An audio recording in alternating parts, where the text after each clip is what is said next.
Texas. Home to patriotism, cowboys, the Cowboys,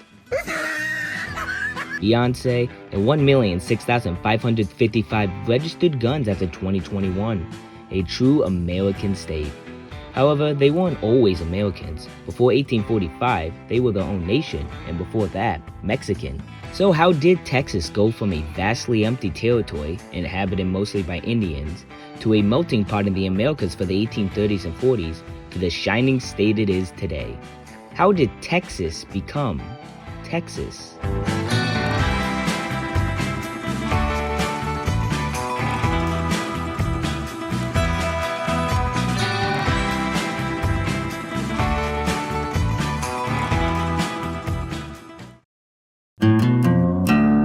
So how did Texas become Texas? The answer? America winning the Mexican-American War and solidifying their claims on Texas, New Mexico, and California. But what was the Mexican-American War? The war was started by Mexico after America annexed Texas, and over a 2-year span, Mexicans and Americans fought until America occupied Mexico City, ending the war. But how did Mexico and America get to the point of war? As we know today, Mexico and America are good allies. Why would they resort to violence over 175 years ago? To answer that, let's look at both Mexico and America in the early 1800s.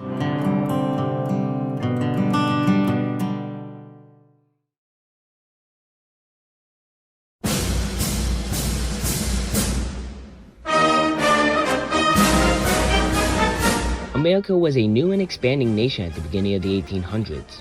Americans for decades now wanted to expand and settle west of the Appalachian Mountains, but were held back by the British rulers until they fought and won their independence in 1783.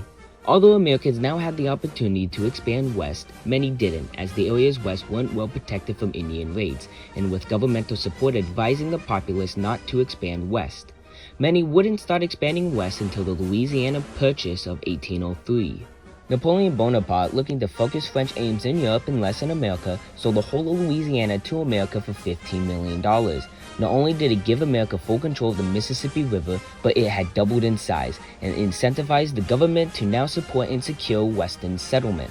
The idea of settling west became known as Manifest Destiny, which was the belief that America had the right and responsibility to civilize the western parts of the continent. The War of 1812 would further popularize the idea of Manifest Destiny, and the war would see British troops move out of the northwestern territories, allowing for future states like Michigan and Illinois to form. With the Indian Removal Act of 1830, which forced all Indian tribes east of the Mississippi River west, expansion west would continue until America expanded to Mexico's border. It wouldn't be all willy-dilly for the US, however, as the invention of the cotton gin in 1794 made it much more efficient to grow and sell cotton. Cotton, requiring much manual labor, would increase the need for slavery, which at the time was slowly dying out as it became less and less useful.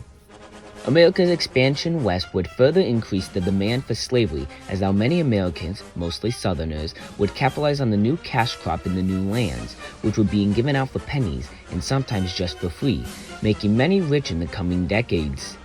The North, however, would go away from the use of slavery and more towards factories, which produce more quality consumer goods and better wages for the rapidly growing middle class. The two now opposing sides would split into what would be known as the Free States, which were mostly northern states that believed in the limiting and eventual abolishment of slavery, and the Slave States, which were mostly southern states that supported expanding slavery into the new western territories.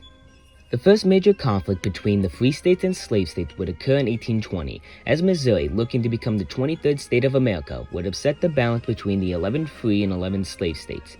After much debating, James Monroe would write the 1820 Missouri Compromise, which would make Missouri a slave state, but would also admit Maine as a free state.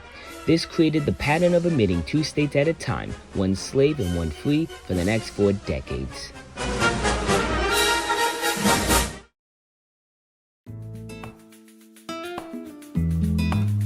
After over a decade of fighting, Mexico won their independence from Spain on September 27, 1821. Although Mexico ended their problems with Spain, new eternal problems wouldn't take long to form. By the early 1830s, only a decade after independence, Mexico's stability was dropping as the revolutionists in charge failed to implement any successful policies. Although southern Mexico was mostly secured by Mexico, the northern regions weren't, and multiple rebellions and uprisings would begin to form. One such uprising was the Texan Revolution. Mexico's plan on securing their northern claims was to incentivize Americans on settling the north, giving the land to the Americans and in return becoming Mexican citizens. Although this seemed like a good idea to the Mexican government, in reality it split the nation. Americans were very culturally different from Mexicans, speaking English instead of Spanish, but more importantly were Protestant, while Mexico was strictly Catholic. Americans also brought their slaves with them, even though in 1829 Mexico banned slavery. The cultural divides between the two would grow tensions until the breaking point of the Texan Revolution in October of 1835.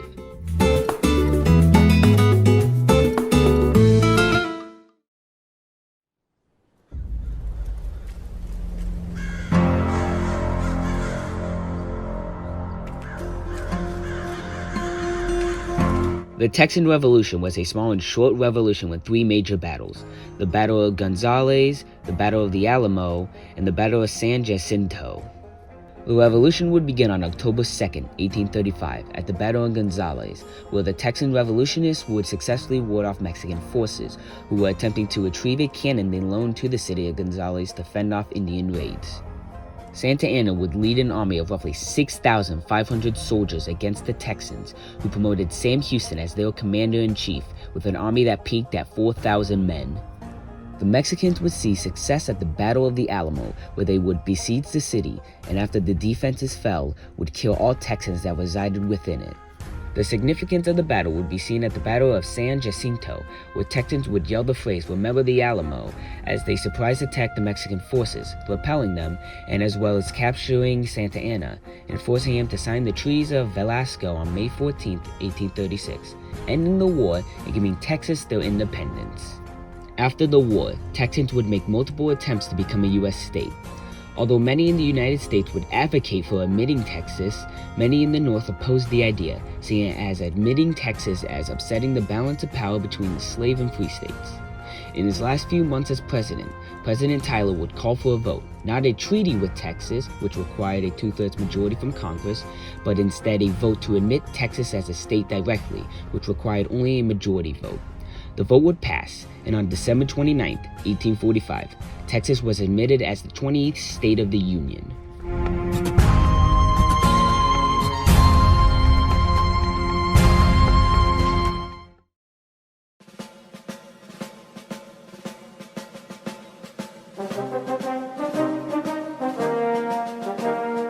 Mexico did not approve of the U.S.'s annexation of Texas. As U.S. troops moved into Texas to confirm their control of the new state, Mexico responded by sending troops into the Rio Grande. Although Mexico signed the Treaties of Velasco, the treaty never stated that the Texan border officially extended to the Rio Grande, and so a large part of Texas's lands was disputed, as many from both sides attempted to determine the border. As U.S. troops annexed Texas, they also annexed Texas's claims on Mexican lands all the way into the Rio Grande River. Tensions grew between the two nations. The newly elected 11th President James K. Polk, looking to manifest America's destiny to the Pacific, offered to buy Texas off of Mexico to ease the tensions. Mexico would decline, and as the tensions boiled to their maximum, Mexican troops would cross the Rio Grande on April 25, 1846, and attack U.S. troops within the disputed territory.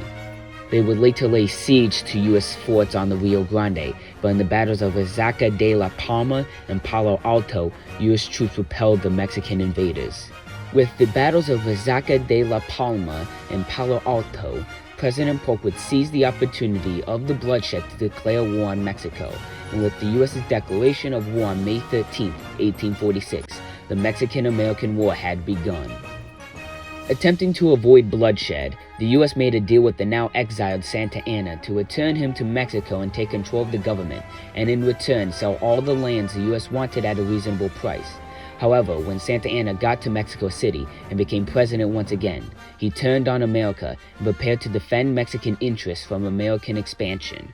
Stephen W. Kearny would move his troops into the disputed territories and on August 15th occupy the city of Santa Fe in the New Mexican region without firing a single shot, as there were no Mexican forces to repel his army in the region.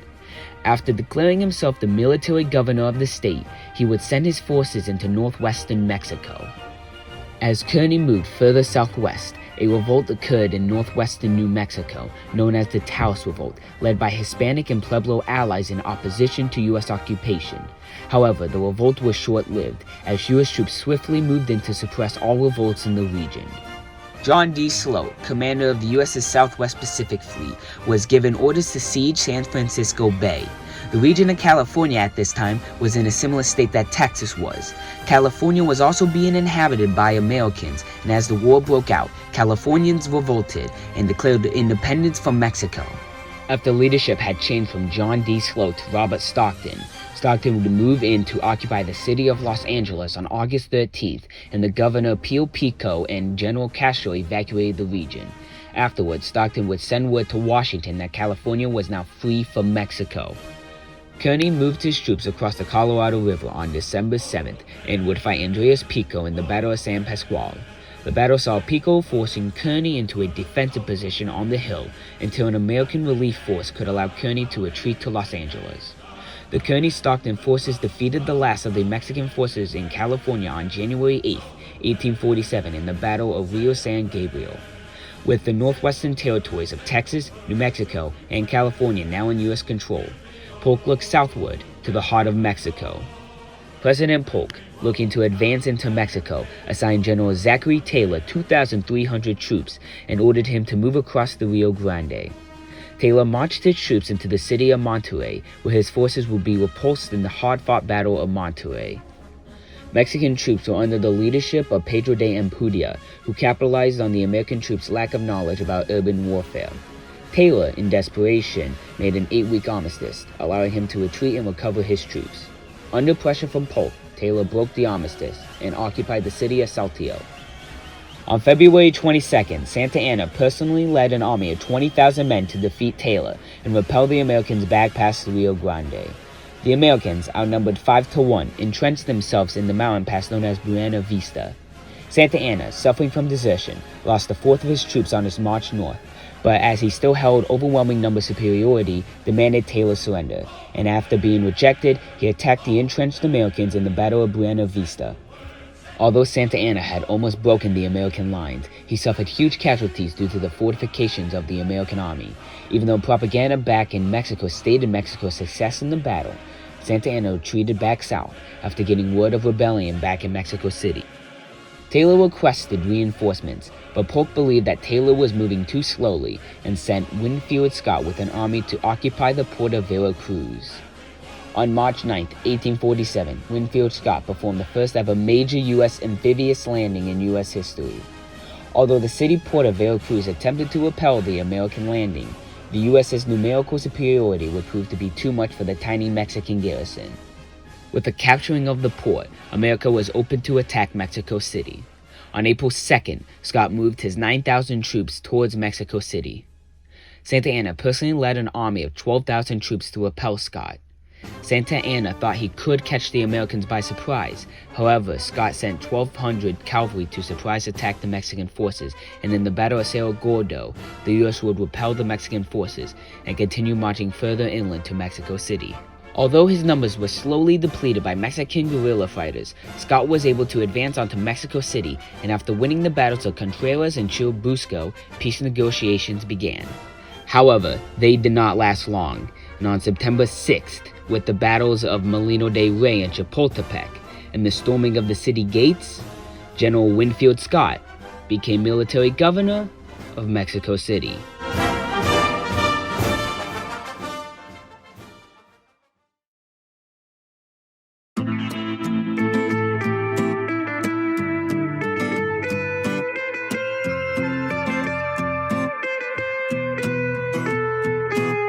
After the loss of Mexico City, Mexico struggled to form a new national government for months. Due to the loss of governmental power, a peace treaty took ages to negotiate and sign. Polk sent Nicholas Trist to sign a treaty for the war, but Polk became very impatient and ordered Trist to return home. Trist, wanting to accomplish something, denied the order and swiftly negotiated and signed the Treaty of Guadalupe Hidalgo on February 2, 1848. The treaty, in summary, recognized that Texas was a part of America, with it also recognizing all of Texas's claims on Mexican territory to be annexed by the U.S., forming the new border between the two nations on the Rio Grande River.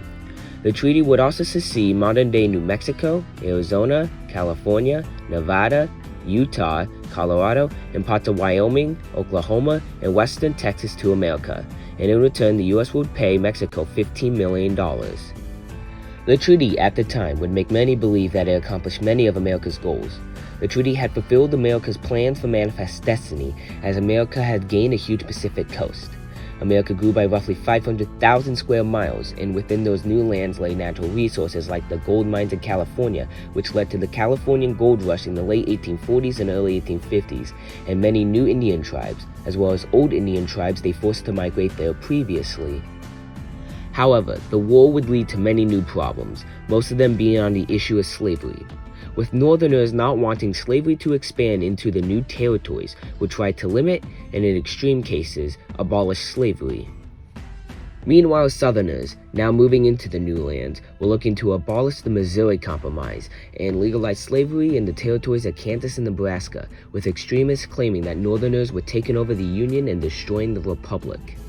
As the 1850s came and went, America would become a polarized boiling pot, about to burst at any moment, with that moment coming from the results of the 1860 presidential election, starting the nation's first ever civil war.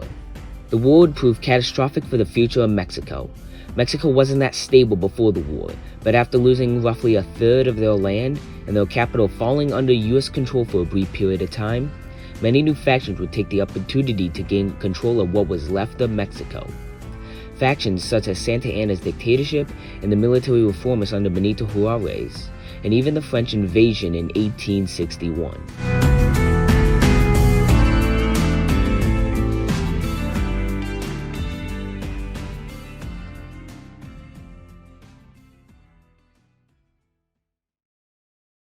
Since the Mexican-American War occurred so close to the Civil War, it is often overlooked and unknown. The war saw roughly 25,000 Mexican casualties to the Americans' 13,283. At the time, this was considered a deadly cost to America, being America's third deadliest war up to that point. The war saw for the first time the U.S. not resort to negotiating to purchase land, but by taking it through war. Although overshadowed by the Civil War, the Mexican-American War is still significant in American history for establishing American dominance in the Americas and establishing Western America as rightfully American land.